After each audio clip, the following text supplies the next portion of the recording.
नमस्कार दोस्तों, स्वागत है आपका आपके अपने YouTube चैनल एजुकेशन स्टार गुरु पे।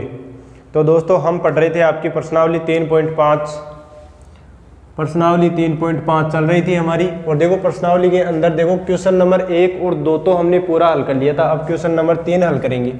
क्वेश्चन नंबर 3, अब देखो क्वेश्चन नंबर 3 के अंदर देखो पहले प्रश्न को ध्यान से समझना है।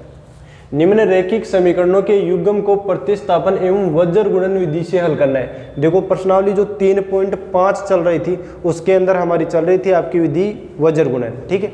लेकिन जो क्वेश्चन नंबर 3 दे रखा है इसमें बोल रहा है कि भाई प्रतिस्थापन से भी करो और वज्र गुणन से भी करो। तो आपके लिए तो फायदा ही है, प्रतिस्थापन का भी रिवीजन हो जाएगा और वज्र गुणन भी हो जाएगी।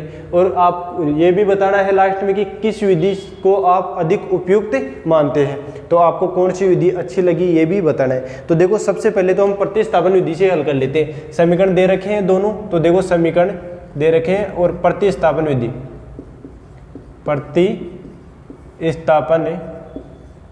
विधि। यदि दोस्तों लगातार आप हमारे वीडियो देख रहे हो तो 100% गारंटी है बिल्कुल समझ में आएगा। और यदि बीच बीच में से उठा कर देख रहे हो तो समझ में नहीं आएगा, ध्यान से देखना। अब देखो प्रतिस्थापन विधि चल रही है, कुछ नहीं करना, पहले समीकरण 1 ले लो। समीकरण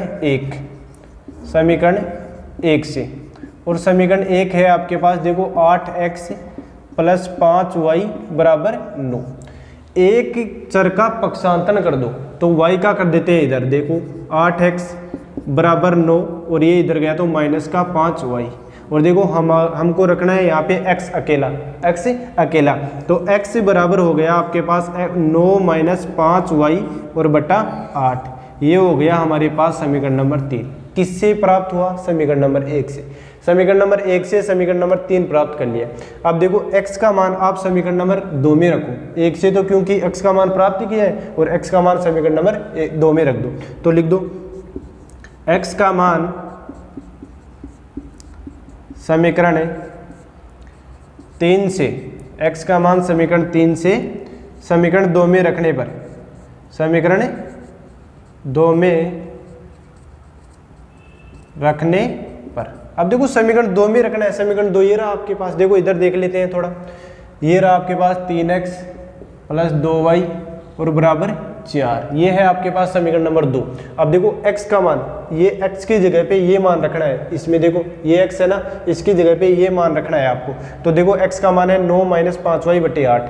तो देखो 3 का तो 3, x की जगह पे रखना है 9 - 5y, 9 - 5y और बटा है आपके पास 8, प्लस का प्लस, देखो 2y का 2y और बराबर 4 का 4, बाकी ऐसा का ऐसा लिखें। अब देखो ध्यान से देखना है दोस्तों, यहाँ पे बट्टे के अंदर 8 है और बट्टे के अंदर हमें कुछ भी नहीं रखना है, ध्यान रखना है, बट्टे के अंदर कुछ भी नहीं रखना है, हमें सरल समीकरण बनाना है। तो देखो सरल समीकरण तो तब प्राप्त हो सकता है हमें जब ये बट्टे के अंदर कुछ भी ना हो, और बट्टे के अंदर कुछ भी ना हो इसके लिए हमें क्या करना है, बट्टे के अंदर जो भी संख्या है उसी से गुणा कर दो। यदि एक संख्या है तो उसी से गुणा कर दो, यदि एक से अधिक संख्या, यदि मान लो इसके नीचे भी बट्टे में कोई संख्या आती है तो इन दोनों का लय से निकाल कर फिर गुणा कर देते हैं सभी को, ये काम करना है। तो देखो सभी को, नीचे 8 है तो सभी को 8 से गुणा कर दो। तो देखो 3 × 8 से गुणा कर दो इसको भी, 9 - 5y और बटा 8।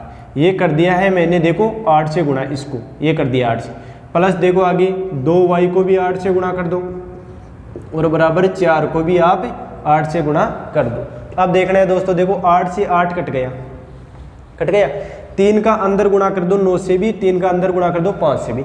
तो देखो 9 × 3 = 27 और -3 × 5 = 15 y। देखो ये हो गया 3 का अंदर 9 से भी, 3 का 5 से भी, और प्लस का प्लस 2y को गुणा कर दो 8 से तो 16y हो गया आपके पास, और बराबर 8 को 4 से किया तो 8 × 4 = 32 हो गए दोस्तों। अब देखो ध्यान से, देखो 27 का तो 27 माइनस, अब देखो यहाँ पे देखना है माइनस के ज़्यादा है प्लस के ज़्यादा y। देखो ये माइनस के 15y है और प्लस के 16y है, तो प्लस का ज़्यादा है कितना, 1। तो यहाँ पे लिख दो आप प्लस का y और बराबर 32। कितना आ गया? 32। अब देखो y का मान निकालना है तो 32, y बराबर 32, इसका उधर पक्षांतरण कर दो 27 का। तो y का मान देखो 32 में से 27 गए तो कितने बच गए? 5। y का मान दोस्तों आपके पास आ गया 5। अब y का मान आप समीकरण 1, 2, 3 कोई से में भी रख सकते हो ताकि आपको x का मान प्राप्त हो जाएगा। तो लिख दो यहाँ पे y का मान y का मान समीकरण 3 में रखने पर, समीकरण 3 में रखने, क्योंकि समीकरण 3 छोटा है, रखने पर। अब देखो समीकरण 3 है आपके पास क्या, x बराबर है 9 - 5y और बटा है आपके पास, देखो इधर लिख देता हूँ, x बराबर है 9 - 5y बटा है 8। ध्यान से देखना है दोस्तों, x का x। अब देखो 9 का तो 9 - 5y की जगह पे रखना है आपको 5 और बटा 8। तो x बराबर देखो 9 का 9 - 5 25 और बटे 8। तो x बराबर देखो यहाँ पे 9 प्लस के हैं और ये माइनस के 25 हैं, तो ज़्यादा माइनस के हैं कितने, 16 ज़्यादा है, तो माइनस के 16 बटे 8 और 8 दूनी 16। x का मान आ गया दोस्तों आपके पास -2। x का मान कितना आ गया, -2। दोस्तों ये थी आपकी प्रतिस्थापन विधि, लेकिन प्रश्न में दे रखा है कि प्रतिस्थापन से भी करना है और वज्र गुणन विधि से भी आपको प्रश्न हल करना है। तो देखो प्रतिस्थापन से दोबारा से देख लो एक बार, कुछ नहीं करना, समीकरण दे रखे हैं दो समीकरण आपको मिलेंगे। समीकरण 1 को उठा लो, सबसे पहले समीकरण 1 को उठा लो और x का मान निकाल लो, ठीक है। फिर x का मान समीकरण 2 में रख दो, 1 से x का मान निकाला और 2 में रख दिया, फिर 2 से y का मान निकाला और 3 में रख दिया। बस ये ध्यान रखना है, ये थी आपकी प्रतिस्थापन विधि। अब इसी प्रश्न में को हल करेंगे हम आपकी वज्र गुणन विधि से। तो पहले मैं इसको मिटा देता हूँ।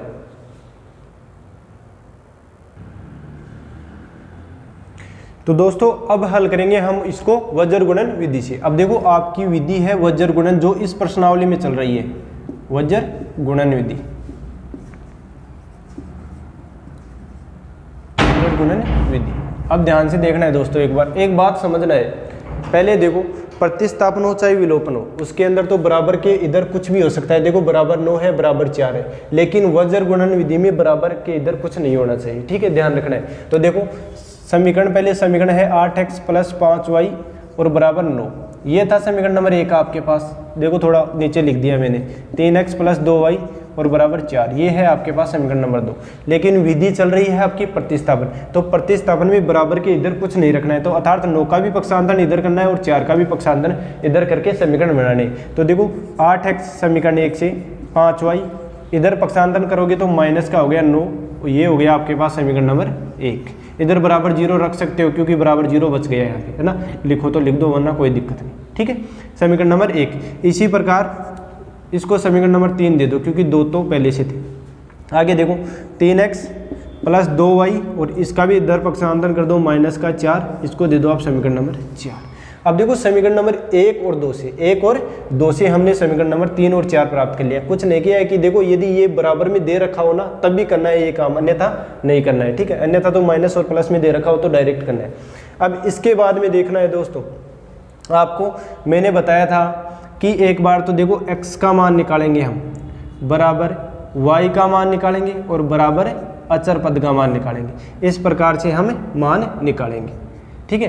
तो देखो x का मान निकालेंगे समीकरण दोनों से, 3 और 4 से। तो देखो x का मान निकालोगे तो x वाले पदों को ढक लो, ये लो ये ढक लिया, बच गए कितने, देखो y के साथ जितने भी हैं 5/2, तो यहाँ पे लिख दो 5/2 और आगे है माइनस का 9/4, ये लिख दिया। अब देखो y का निकाल रहे हैं तो y वाली को ढक दो, बच गए क्या -9/4 और देखो इधर बच रहा है एक 8/3, तो 8/3 ये भी कर लिया। इसके बाद में देखो अचर पद को ढक लो, बच गया क्या 8/3 और 5/2, 8/3 और 5/2, यहाँ तक कोई दिक्कत नहीं है। इसके बाद में देखो आगे हल करते हैं, x बराबर y बराबर अचर पद बटा, यही काम करते आ रहे हैं। देखो सबसे पहले दोस्तों ये ध्यान रखना है, पहले इसको गुणा करेंगे। देखो 5 हो गए 20, गुणा कर दिया 20, ठीक है। फिर देखो एक सूत्र का माइनस लगाना है, क्या लगाना है, सूत्र का माइनस। फिर आपको इसको इससे गुणा करना है, तो देखो 9 माइनस के 9 को 2 से गुणा करोगे तो माइनस के 18 हो गए और माइनस के 18, तो माइनस माइनस देखो एक जगह पे 2 चिन्ह नहीं रह सकते, इसलिए कोष्टक बना दिया, ध्यान रखना। देखो 20 फिर माइनस का सूत्र और ये बस एक सूत्र माइनस का सूत्र वाला ध्यान रखना है। इसके बाद में वही काम यहाँ पे करना है, इसको बोलते हैं वज्र गुणा। देखो -9 को 3 से किया तो 9 × 3 = 27, माइनस के 27 फिर सूत्र का माइनस, फिर इसको इससे गुणा कर दो, 8 चौक 32, 8 चौक 32, ये भी हो गया। इसी प्रकार आप इसका कर दो, 8 दूनी 16 और माइनस देखो 5 × 3 = 15, ये भी हो गया। आगे देखो दोस्तों, x का तो x बटा देखो 20 और माइनस आपस में गुणा होके +18 बराबर, तो देखो ये हो गया आपका y, माइनस का 27 और माइनस का 32, ये ध्यान रखना है। देख रहे एक बार गलती ना हो जाए, 9 × 3 = 27, फिर माइनस 8 और 3 9/4 और सॉरी देखो यहाँ पे दोस्तों 9/4 माइनस का है 4, 9/4, तो देखो 8 चौक 32, ये भी क्या किसका आएगा आपका माइनस का, किसका आएगा माइनस का, ये लो। अब देखो माइनस का 27 हो गया और माइनस प्लस हो गया आपके पास 32 बराबर 1/16 में से 15 गए तो 1, यहाँ तक कोई दिक्कत नहीं है। आगे देखते जाओ, x का x बटा देखो 20 और 18 प्लस के हैं, जोड़ लो आपस में, 20 प्लस के थे, देखो 5 हो गए 20 और 9 18, ये भी प्लस के हो गए, तो हो गए आपके पास देखो 8 और 2 1 3 38 बराबर देखो y का y, यहाँ पे कितने बच गए देखो 27 और देखो ये 32 है, तो देखो यहाँ पे 5 बच गए प्लस के और बराबर 1/1, कितना आ गया 1/1। ध्यान से देखना है दोस्तों, गलती ना हो जाए। यहाँ से एक बार दोबारा से देखो, x का y का और 1, तो देखो सबसे पहले x का निकाल रहे हैं तो 5/2 और -9/4, तो 5 हो गए 20, फिर माइनस 9 9 9 दूनी 18, देखो इसके बाद में देखो एक यहाँ से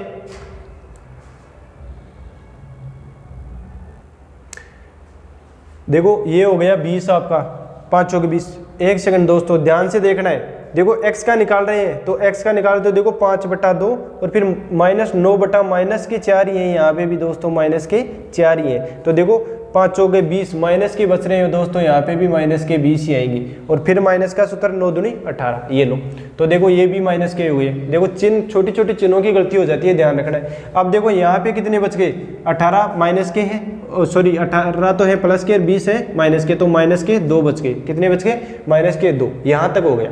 अब आगे देखो, मैंने बताया था एक बार तो आप इन दोनों के बीच संबंध निकालना है और फिर एक बार इन दोनों के बीच संबंध निकालना है। तो पहले इन दोनों के बीच निकाला तो देखो x बटा -2 बराबर 1/1, इन दोनों के बीच निकाला है और वज्र गुणा कर दो, x को 1 से किया तो x और -2 को 1 से किया तो -2, ये हो गया आपके पास x का मान। अब इन दोनों के बीच संबंध निकाल दो, y/5 और बराबर 1/1, वही काम कर दो, वज्र गुणा, y को 1 से किया तो y और 1 को 5 से किया तो 5, देखो y का मान 5, x का मान 2, यही प्रतिस्थापन विधि में आया था। दोस्तों एक बात ध्यान रखना है, चाहे प्रतिस्थापन, विलोपन, प्रतिस्थापन, वज्र गुणन, ग्राफ या कोई सी भी विधि हो, उत्तर समान आएगा। ये नहीं कि प्रतिस्थापन से हो रहा है, विलोपन से कोई हो रहा है, वज्र गुणन से कोई हो रहा है, सभी का उत्तर क्या होगा, समान होगा। दोस्तों दोबारा से देख लो, वज्र गुणन विधि है, बराबर के इधर कुछ नहीं रखना है, तो बराबर का पक्षांतरण कर लिया, माइनस में बदल लिया, समीकरण बना ली 3 और 4, एक बार x का, एक बार y का, एक बार अचर पद का मान निकालना है। यहाँ पे देखो गलती होती है, खासतौर पर देखो बार मेरे से भी हुई थी। तो देखो पहले x का निकाल रहे, x को रख लो, बच गया क्या 5/2, फिर -9/-4, देखो यहाँ पे माइनस नहीं लगाया था हमने, -9/-4, ये हो गया। अब देखो y का निकाल रहे हो, y को रख लो, -9/-4, -9/-4 बटा 8/3, फिर देखो अचर पद को इसको रख लो, बच गया क्या 8/3 और 5/2, पहले इसको गुणा करो, फिर माइनस लगा के इसको गुणा करो, देखो ये कर लिया। फिर x और y, लास्ट में ये ध्यान रखना है, एक बार इन दोनों के बीच संबंध, एक बार इन दोनों के बीच संबंध निकाल के x और y के मान निकालने थे। तो दोस्तों ये हो गया आपका क्वेश्चन नंबर 3 प्रश्नावली 3.4 का। इसके अंदर एक प्रश्न और है, वो हम और हल कर देते हैं।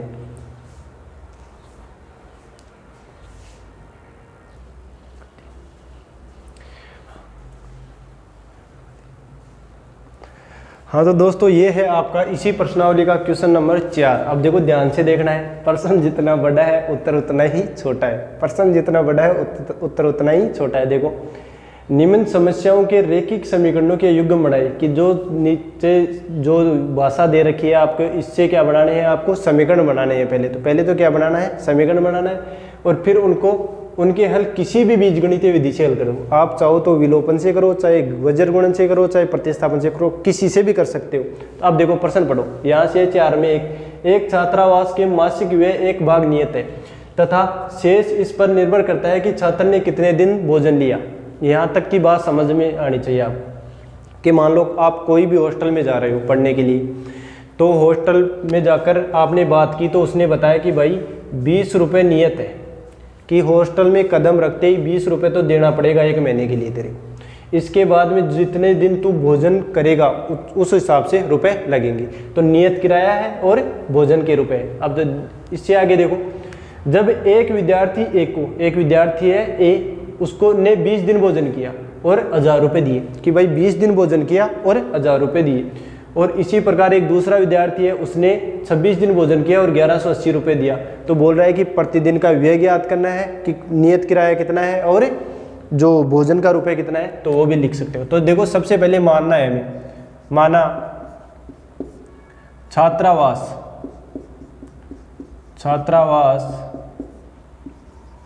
का नियत व्यय कि भाई नियत व्यय मान लिया हमने x, ठीक है। अब प्रतिदिन भोजन का खर्च भी मान लेते हैं, प्रतिदिन भोजन का खर्च, भोजन का खर्च बराबर y रुपये। देखो ध्यान से देखना है, छात्रावास का नियत व्यय भी मान लिया हमने x और भोजन का प्रतिदिन का खर्च भी मान लिया हमने y रुपये। अब देखो ध्यान से दे, छात्र ए के अनुसार देखते हैं। छात्र ए के अनुसार देखो उसने नियत, भाई छात्रावास का जो नियत किराया है वो तो देगा x है। इसके बाद में देखो एक दिन का व्यय हमने भोजन का y रुपये माना था, लेकिन उसने कितने दिन भोजन किया है, देखो यहाँ पे 20 दिन, तो ये हो गया आपका 20y। और उसने कितने रुपए दिए, 1000 रुपये। कितने रुपए दिए, 1000 रुपये। समीकरण 1 प्राप्त हो गया दोस्तों।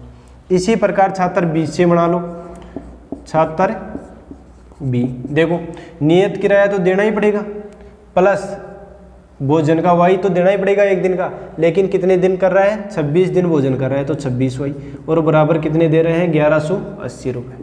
ये हो गए दोनों समीकरण। देखो बिल्कुल ईजी है, नियत ये तो देना ही देना पड़ेगा।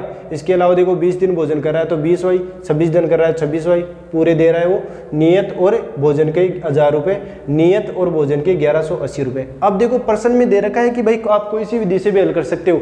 दोस्तों देखो आपको इस प्रकार समान संख्या मिल जाए तो आप चाहे तो आप अपनी मर्जी से कोई सी भी लगा सकते हो, लेकिन देखो ऐसे प्रश्न आ जाए तो विलोपन विधि बहुत अच्छी रहेगी। और विलोपन विधि में देखो बताया था कि एक पद को बराबर कर लो, चाहे x को कर लो और चाहे y को कर लो, और बराबर है तो और भी अच्छी बात है।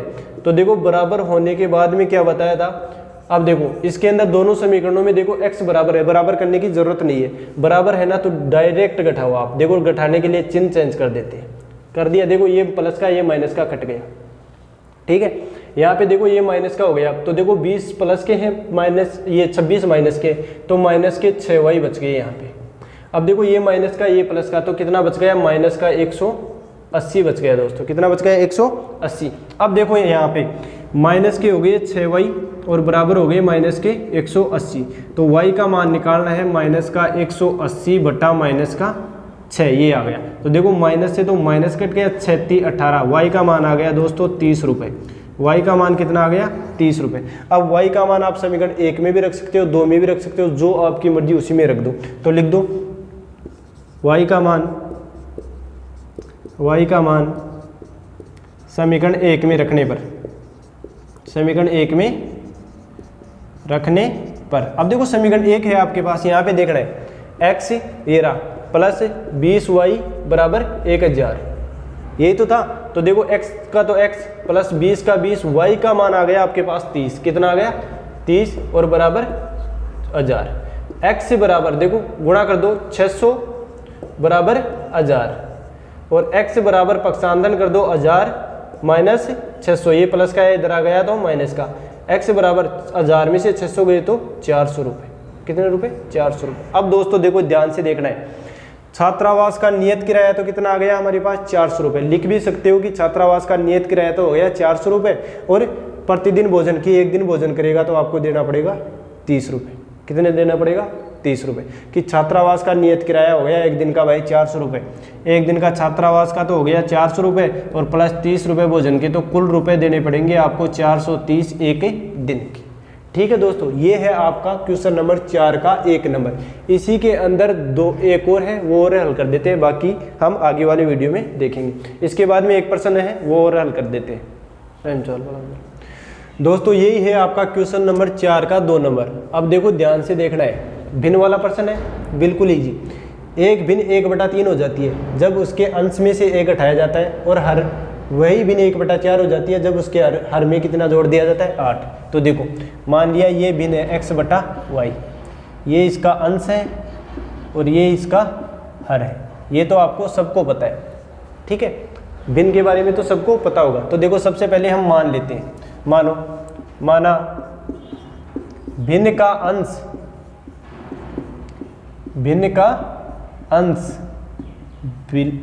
का अंश बराबर x। देखो भिन्न के प्रश्न बिल्कुल इजी है, घबराने की जरूरत नहीं है।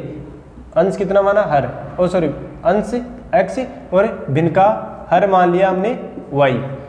भिन्न का हर बराबर हो गया आपके पास y। तो भिन्न क्या प्राप्त होगी दोस्तों, आप ही बता सकते हो। भिन्न प्राप्त होगी आपके पास x/y, ये हो गई ना। अब देखो शर्त 1, प्रश्न में शर्त क्या बोल रहा है 1 नंबर पे, देखो एक भिन्न 1/3 हो जाती है जब उसके अंश में से 1 घटाया जाता है। ये लो उसका अंश में से 1 घटा दिया और y में कोई परिवर्तन नहीं कर रहा है, भिन्न हो रही है आपके पास 1/3। देखो बोल रहा है कि अंश में से 1 घटा दो तो भिन्न 1/3 हो जाएगी, वो नहीं बोल रहा है कि हर में से भी कुछ घटाओ या जोड़ो, ठीक है। तो देखो बराबर के अंदर हो तो वज्र गुणा कर दो। देखो 3 का x से 1 किया तो 3x, फिर 3 का 1 से किया तो -3 और बराबर y का y, ठीक है दोस्तों। पहले इसका पक्षांतरण कर लो। देखो 3x, अब देखो माइनस, ये इधर आया तो माइनस का y और ये उधर गया तो बराबर 3 प्लस का हो गया। देखो इसका भी पक्षांतरण इधर हुआ और इसका भी इधर, तो समीकरण नंबर हो गया आपके पास 1, ठीक है दोस्तों। इसके आगे देखो, आगे बोल रहा है और वही भिन्न 1/4 हो जाती है जब उसके हर में 8 जोड़ दिया जाता है। तो देखो भिन्न तो थी x/y, लेकिन हर में जोड़ रहा है 8 और भिन्न हो रही है 1/4। ये है आपकी शर्त 2, शर्त नंबर 2। ध्यान से देखना है दोस्तों। देखो भिन्न थी x/y, लेकिन बोल रहा है कि हर में जोड़ना है 8, जोड़ दिया, और भिन्न हो रही है 1/4, वही काम करना है, वज्र गुणा। देखो 4x बराबर y को 1 से किया y प्लस 8 को 1 से किया तो 8। देखो 4x का 4x, इसका इधर पक्षांतरण y और बराबर 8 का 8। ये हो गया आपके पास समीकरण नंबर 2। दोनों समीकरण बना लिया हमने। ये 4x है भाई। दोस्तों ध्यान से देखना है, देखो 3x y 3, आप विलोपन विधि से हल करोगे ना, तो देखो ये माइनस और ये माइनस, y समान है ना, ये y का पद समान दिख रहा है तो y से भी कर सकते हो आप, x से भी कर सकते हो। एक पद समान होना चाहिए, डायरेक्ट घटा दो। समीकरण 2 में से 3 को घटाने पर, 3 को घटाने पर, तो देखो समीकरण 2 क्या है, 4x माइनस वाई बराबर 8, और ये है आपके पास 3x माइनस वाई बराबर 3, और घटाना है तो दो घटाने पे देखो चिन्ह चेंज होते हैं, ये माइनस है तो प्लस, ये प्लस है तो माइनस, ये प्लस है तो माइनस। देखो ये कट गया, आप पहले x कटा था, अब ये कट गया। जरूरी नहीं है, आप इसको भी बराबर कर सकते हो। देखो इसको भी बराबर कर सकते हो 4 से गुणा करके, 3 से गुणा करके, लेकिन ऑलरेडी y बराबर है ना, तो गुणा करने की जरूरत ही नहीं है। अब देखो ये माइनस का 3x है, ये प्लस का 4x है, तो 1x प्लस का बच गया, और बराबर देखो ये हो गया आपके पास प्लस के 5। तो x का मान दोस्तों आपके पास आ गया 5। कितना आ गया 5। अब x का मान जब चाहो आपकी मर्जी किसी भी समीकरण में रख सकते हो। तो मैं लिख देता हूँ यहाँ पे x का मान समीकरण 1 में रखने पर। अब देखो समीकरण 1 कौन सा है, ये रहा 3x माइनस वाई बराबर 3। तो देखो 3 का 3, x की जगह पे 5 माइनस वाई बराबर 3, ये हो गया 15 माइनस वाई बराबर 3। अब देखो ध्यान से देखना है, माइनस का y हो गया इधर, ये 3, ये इधर गया तो माइनस का 15, तो माइनस का y बराबर देखो यहाँ पे माइनस के 12 बच रहे हैं, माइनस के 12, और y बराबर, अब देखो माइनस से तो माइनस कट गया, y बराबर कितना आ गया 12। कितना आ गया 12, और भिन्न हो गई है आपके पास, लास्ट में लिख भी देना, अतः भिन्न मानी थी हमने x/y, तो x का मान तो आपके पास आ गया 5 और y का मान आ गया 12, 5/12 भिन्न प्राप्त हो गई। देखो दोस्तों दोबारा से देख लो एक बार, अच्छे से समझ में आ जाएगा। भिन्न का प्रश्न ने पहले अंश को x मान लिया, हर को y मान लिया, भिन्न हो गई आपके पास x/y। ठीक है, अब देखो जैसे जैसे प्रश्न कहेगा वो हम करते जाएंगे। अंश में से 1 घटा दिया और भिन्न हो गई 1/3, वज्र गुणा कर लो, समीकरण बना लो पक्षांतर करके। इसी प्रकार देखो हर में 8 जोड़ दिया, वज्र गुणा करके पक्षांतर करके समीकरण बना लो। एक पद बराबर है विलोपन विधि से करना है, यदि प्रश्न में नहीं दे रखा है तो, क्योंकि वो विधि इजी है। और तो आप चाहो तो प्रतिस्थापन से भी कर सकते हो, किसी से भी कर सकते हो। देखो घटा दिया, चिन्ह चेंज करके कट गया y, x का मान निकाल लिया, x का मान किसी भी समीकरण में रखकर y का मान निकाल लिया और भिन्न प्राप्त होगी। तो दोस्तों आज के लिए बस इतना ही, बाकी प्रश्न हम आगे वाली वीडियो में हल करने की कोशिश करेंगे। थैंक यू दोस्तों, आज के लिए वीडियो को लाइक शेयर और कमेंट जरूर करो दोस्तों, धन्यवाद।